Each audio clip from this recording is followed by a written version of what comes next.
Now we'll see how we assess a child with developmental delay in our center. Next slide. Next slide.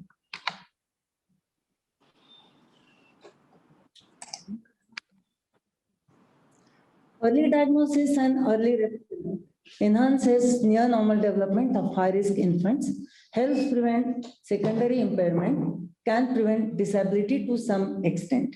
Now, what do we mean by impairment? The meaning of impairment is a loss or abnormality at the organ or organ system level of the body. More than one system is affected, causing impairments that affect movement control. Muscles are either overactive or inactive, causing muscle imbalance, and these give rise to abnormal muscle patterns. These abnormal muscle patterns interfere in the development of the baby. The systems which are usually involved are neuromuscular, musculoskeletal, sensory perceptual, and respiratory.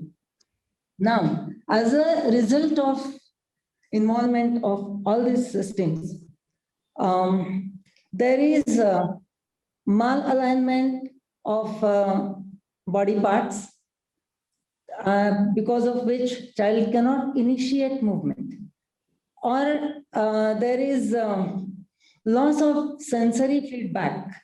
So execution of movement is not possible in the way it should be.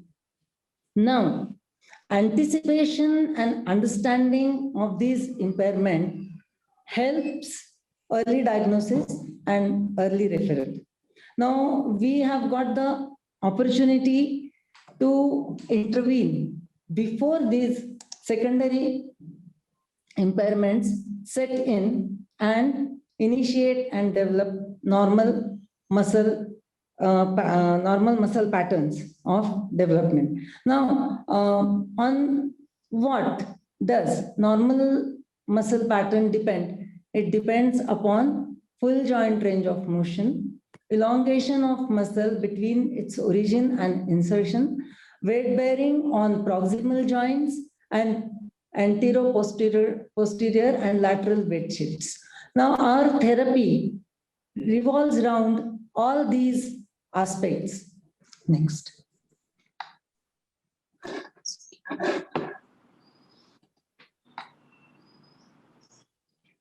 What is the role of a therapist?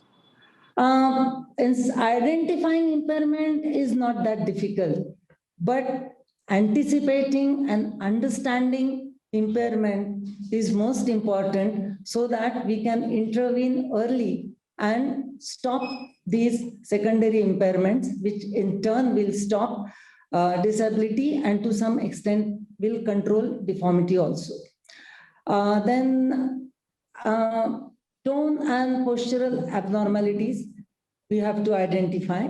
Then the most important thing is at what level of development the child is. That is, what are the positive points of the child? What child can do instead of what child cannot do. We have to see the positive development of the child and start remediating for the next milestone from there. As I have already said, the abilities of the child. The most important role of a therapist is to train the parents for home-based therapy program. Next. Parents are the most important members of our team. Raising a child with developmental delay is a tough job, and it is 24 hours of management. So parents are the most important members of our team. Child with developmental delay has multi-sensory involvement. So multi-therapeutic approach is necessary for the global development of the child. This is our rehabilitation team. You can see Dr. Anand Pandit sir Honorary Professor and Director, Department of Pediatrics and Neonatology, TDH Rehabilitation Center and Morris Child Developmental Center, KM Hospital, Pune. Besides her is Dr. Sudha Chaudhary, Madam. Most of you know her, but still, she is Senior Consultant, Department of Pediatrics and Neonatology, TDH Rehabilitation Center and Morris Child Developmental Center, KM Hospital, Pune, and a driving and inspirational force behind all of us. Next. Now, we have multi-therapeutic approach. So these are our team members who together work for the development of a child. We have 2 developmental pediatricians, 6 psychologists, 1 social worker, 1 dietitian, 3 occupational therapists, and 2 physiotherapists, and a big department of audiology headed by Dr. Neelam Ved, head of the department, big ears, 3 audiologists, 4 speech therapists, 1 and voice therapist, and 2 auditory verbal therapists.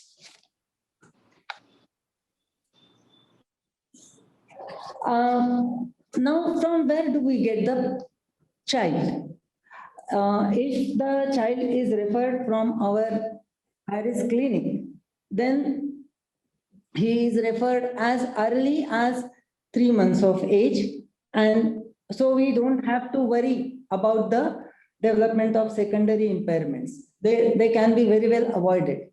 But there are referrals from other doctors, and these referrals can be delayed because, as ma'am said yesterday, that child is premature, so he is going to do everything late. And under that assumption, even parents don't get the child for therapy, and children are referred as late as at 1 year or 1.5 years. Next. Now, when child comes to us, we obtain prenatal, perinatal, postnatal history, and we also obtain family history. It is very important because child raised in joint family often gives good response to therapy due to proper stimulation, as against a child who is raised in nuclear family. Now, on observation, we see the carrying pattern of the child, how the child is brought to the department, whether child is throwing himself back, whether child is slipping out of mother's hand, whether child is crying all the time, or he is interacting with the mother, how is his eye contact with the mother. Then we observe the gait of the child. If he is ambulatory, how the child is moving around, exploring surrounding, or aimlessly moving. The types of gait we have seen yesterday, whether he has broad-based gait or he has adduction internal rotation, giving scissoring gait, or he is not using one side, having hemiplegic gait. Then we check developmental achievements of the child. Then we check the child in supine position. In supine position, usually check for flexion against gravity, midline orientation, and bilateral reach. In prone, we check for extension against gravity, head rise, then weight bearing on elbows, weight bearing on hands, attaining prone position depending upon the age of the child. Then in sitting, we check for transitions, whether child is able to sit with support, without support, is he able to go from sitting to crawling, from crawling to sitting, is he developing good reactions in sitting. Then standing, also we observe whether child is standing with wide base or whether he is able to balance himself, whether he is standing with support, whether he is able to stand without support. And if child is ambulatory, then walking patterns of the child. Then we see for the development. There is a lot of background noise. Please, everybody, mute yourself. Then we look for the developmental achievements of the child. You know, when mother comes, she comes with the list of non-achievements. My child is not doing this. My child is not holding the head. My child is not eating. My child is not speaking. So we have to tell her that, please tell me what your child is able to do. We are here to assess the abilities, and then we will find out why child is not able to do certain things, and we will make him do them. Now, dysmorphic feature, that is syndromic child. Children having orthopedic problems, if any, like arthrogryposis, and other red flag signs about which Shilpa has talked in details yesterday. Then in vision, we check mostly for eye contact, nystagmus, and squint. In speech and hearing, we just check the response of the child to sound, whether a child is able to speak age appropriately. Then assessment of tone and angles. The tone is hypotonia, hypertonia, or fluctuating mixed tone. The tone of the whole body is assessed. We don't get pure hypertonia, pure hypotonia. The trunk is almost every time hypotonic, whether the limbs are hypertonic. Now, in hypotonia, aim is to improve tone. In hypertonia, aim is to inhibit abnormal tone and facilitate normal movement patterns. In fluctuating tone, aim is to give controlled, coordinated movements. Next. Now, our aims and objectives are to accelerate rate of development of the child so that he can catch up with his peer group. Acquisition of new behaviors and skills by the child based on his previous milestone development. Increase independent functioning in activities of daily living, age appropriately, that is feeding, contributing in dressing and toilet care activities. Minimize the effect of handicapping conditions. This we have seen in details. If we can understand and anticipate these secondary impairments, we can minimize the effect of handicapping conditions. Early detection and prevention of secondary handicap will lead to minimizing the effect of secondary impairments, disability, and deformities. Render assistant to the parents in coping skills and better understanding of their child. Our aim is to train parents for home-based program because they are going to carry out therapy daily, and child cooperates well with parents in home atmosphere. Also improves bonding with parents. Parents are the leaders of our team. Therapy is planned with the help of parents. Short-term and long-term goals are set, and parents are the best therapists for their child. Their involvement and innovation makes positive impact on their child's development. Now, what do we mean by habilitation and rehabilitation? Habilitation is learning or refining skills required for the independence in activities of daily living. Here, our aim is to teach our babies these activities so that we don't have to go for rehabilitation, which means restoration of these skills which are lost because of disease or injury. Now, different positions of crawling. Yesterday, ma'am said that this is the milestone which child can skip. But if there are therapists listening to me, they will agree with me that for therapists, this is the most important milestone child should attain. Why? Because alternate pattern of hand and leg, which will be used in walking, is developed in this crawling.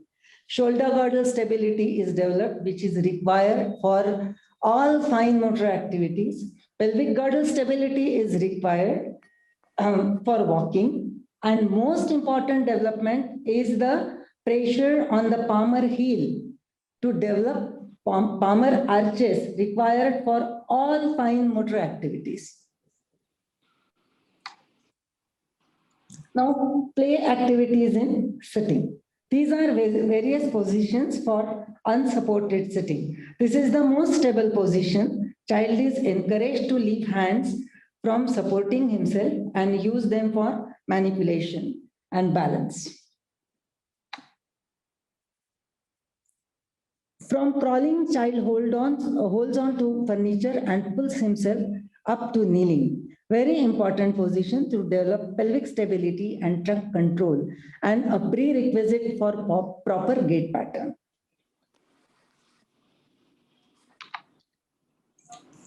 This is a child who has undergone Botox therapy and is walking in parallel bars.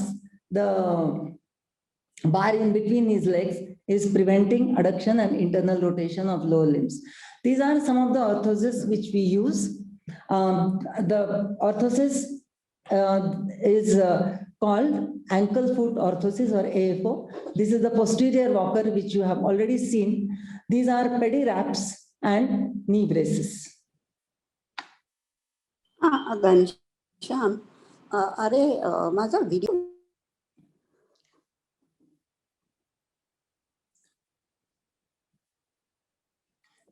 Now we have to develop the child globally. So gross motor development as well as fine motor development is equally important. Now, upper limb function is also divided into gross motor and fine motor development. The gross motor hand function has stabilization and locomotion, and then we have traditional hand function, that is reach, grasp, placement, and release. The fine motor development involves development of fine manipulation skills and coordination with age. Eye-hand coordination, hand-to-mouth coordination, and advanced hand skills. And all these hand skills are used for independence in activities of daily living.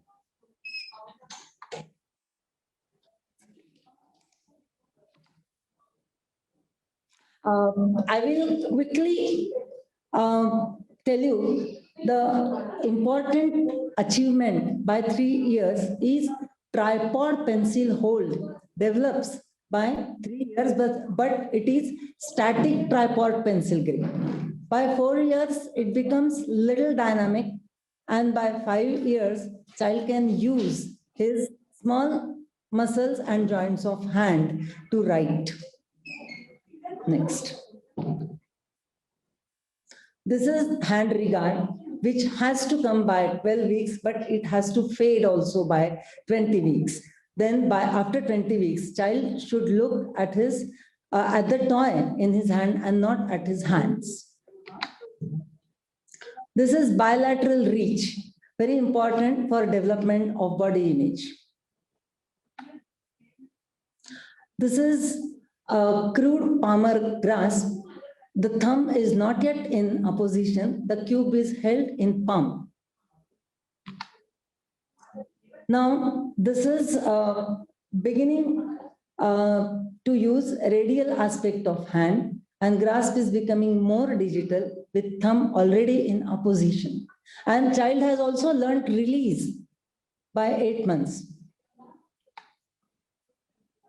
Now, this is the pulp to pulp pincer grasp of a 9-month-old baby. This is the mature digital grasp at 1 year. Now, those children who come to us with writing problems or scholastic backwardness usually have hypotonic shoulder girdle and trunk along with hypotonic hand. The therapist is giving compressions to the small joints of hand to develop tone. Then we have pegboard activities, bead threading activities to develop eye-hand coordination. You can see theraputti to develop tone in hand muscles.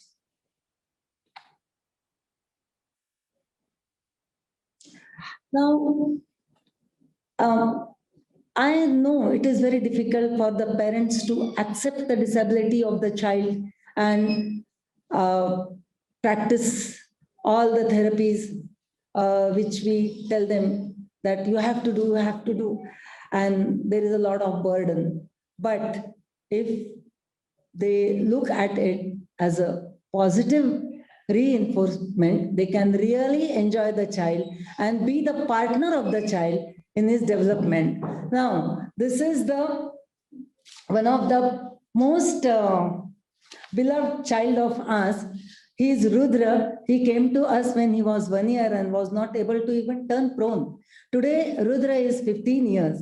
His mother and his father took lots of efforts to bring him to this level. And last year, Rudra climbed the highest peak in Maharashtra, which is 5,400 feet from sea level. And we all were very happy. And I would like to quote his mother's word. I quote, Rudra, I am happy to be your mother. And I think, I unquote, and I think all the parents, if they look at this, these children as opportunity to develop themselves as good human beings, then they can achieve anything and everything. Thank you.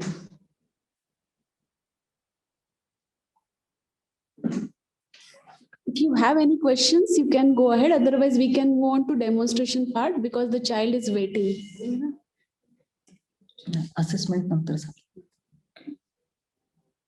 So, I will tell you a little bit about Bharti. Bharti has worked with us for 38 years, and she's an extremely patient therapist and very empathetic towards the parents, of a really fantastic quality. And yesterday I told you about the book I have written, Beyond Survival, Follow-up of the High-Risk Newborn.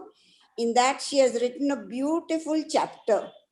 And that not only includes neurodevelopmental activity, but hand function, how to do, what to do if the child has drooling, which is very common among cerebral palsy children, with photographs of every maneuver that should be done. She's really written a beautiful chapter, which I think is worth reading.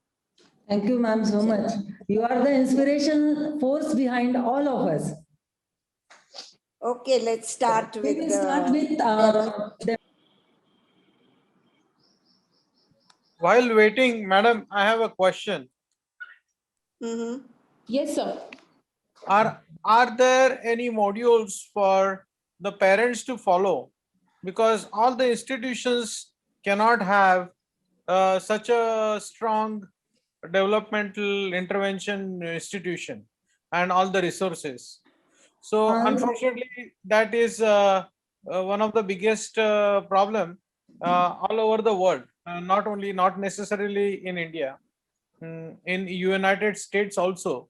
So finally, I want to see, if we can make available something for the parents to, follow something at home, so that there is no bottleneck of absence of skilled personnel, because we cannot have such a strong departments everywhere. Sir, we are actually working on that, and we are aspiring to make some module so that parents can learn and benefit from that. Okay. Now, that would be another awesome. thing that Bharti, I don't know if you're showing in at this time, is that many of our people come from distant places, and they cannot come every month. They sometimes come after 3 or 4 months. So when the therapist is teaching them the exercises, we make the father shoot a video Yes, so that they can go home and look at the video and do the exercises correctly. yes, But we are I not think we